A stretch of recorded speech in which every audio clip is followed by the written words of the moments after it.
अरे हल्ला गुल्ला बंद करो कि सुनो हमारी बानी जी। वाह भैये।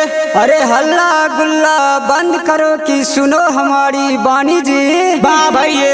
अब की बार सुनाएंगे भ्रष्टाचार की कहानी जी। सत्य है जी। भैया मनीष कश्यप के बात न पूछो शेर दिल कहा जी। वाह भैये। अरे भैया मनीष कश्यप के बात न पूछो शेर दिल कहा जी। वाह भैये। मजदूर के चलते आवाज उठलक दलक उनका फसाई जी। सत्य है जी। मनीष पत्रकार पर एनएस लगाई के भेज दिलकै जेल जी। सत्य है जी। अरे मनीष पत्रकार पर एनएस लगाई के भेज दिलकै जेल जी। सत्य है जी। भैया मनीष निर्दोष रहे तुरंत हो गेल बेल जी। सत्य है जी। बिहार के सुनो भाई बात या नमोल, बिहार के सुनो भाई बात या नमोल। हम गबो जोगीरा भैया तो बजब ढोल बोला हई रे हई रे हई सरारा जोगी जी सरारा जोगी जी सरारा। नेता नहीं समझे जनता के परेशान, नेता नहीं समझे जनता की परेशानी। अब हम सुनाई बिहार के कहानी बोलो हई रे हई रे हई सरारा जोगी जी सरारा सरारा।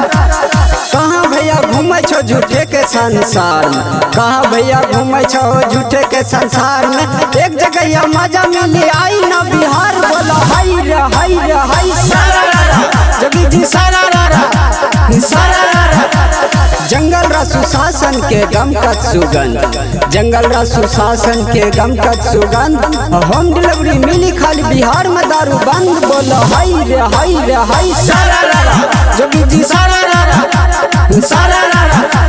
मुखिया गंगा के पानी यमुना प्रमुख, मुखिया गंगा के पानी यमुना प्रमुख। अब वीडियो साहब देलक जनता के बड़ी सुख बोलो हई रे हई रे हई सरारा जोगी जी सरारा सरारा। अगर तो बरियार चाहो मंत्री जी के साथ, कोर्ट कचहरी थाना पुलिस ओकर रिश्तेदार। FIR न होई गठबंधन के सरकार बोलो हई रे हई रे हई सरारा जोगी जी सरारा सरारा। मनीष कश्यप के छै जनता के सपोर्ट, मनीष कश्यप के छै जनता के सपोर्ट। अब बिहार के है तोर जरूरत हम देबो वोट बोलो हई